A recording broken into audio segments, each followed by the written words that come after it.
मेरे दोस्त, यदि आप एक सच्चे और अच्छे इंसान हैं तो कभी भी किसी भी तरह का दोष उस ईश्वर, उस परमात्मा, उस खुदा को मत देना कि उसने आपके साथ कुछ गलत किया, क्योंकि उसने तो आपको सब कुछ दिया लेकिन कुछ मिला न मिला, ये आपके कर्मों पे आधारित होता है।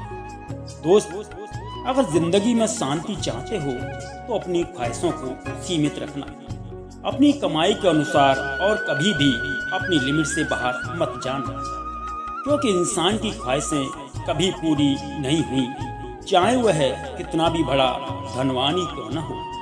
क्योंकि जो पैदल है वह साइकिल की सोचता है, और जिस पर साइकिल है वह मोटरसाइकिल की सोचता है, और जिस पर मोटरसाइकिल है वह कार की सोचता है। दोस्त, इसे कहते हैं ख्वाहिशें।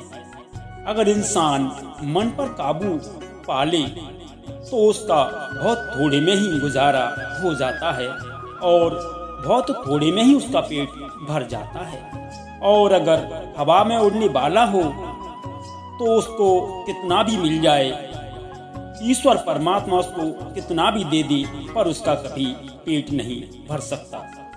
दोस्त, जिसने अपने मन पर काबू कर लिया वह कभी भी दुखी नहीं रह सकता, और जिसका मन काबू में नहीं होता वह सदा ही दुखी रहता है, क्योंकि उसकी इच्छाएं उसे कभी सुख का अनुभव नहीं होने देती।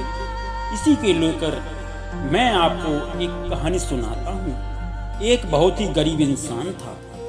उसकी जिंदगी काफी समय तक यह इच्छा रही कि वह ब्रांडेड और अच्छे जूते पहने, लेकिन यह इच्छा उसकी पूरी कभी नहीं होती थी। लेकिन एक दिन उसने बिना पैर के इंसान को देखा, तब सोचने लगा कि मेरी जिंदगी जूतों की ख्वाहिशों को लेकर बीती जा रही है और इसके तो पैर ही नहीं हैं। उस दिन से उसने अपनी सारी ख्वाहिशें खत्म कर दी।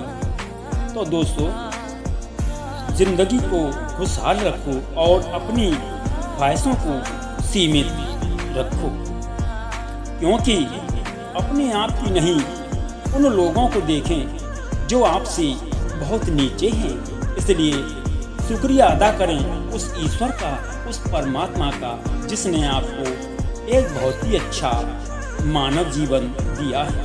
कभी भी ऊपर देखकर न चलें, अपने नीचे देखकर चलें, क्योंकि कभी भी आप ठोकर नहीं खा सकते, कभी भी दुखी नहीं रह सकते।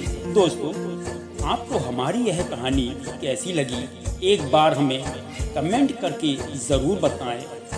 साथियों, फिर मिलते हैं किसी और अच्छी वीडियो के साथ।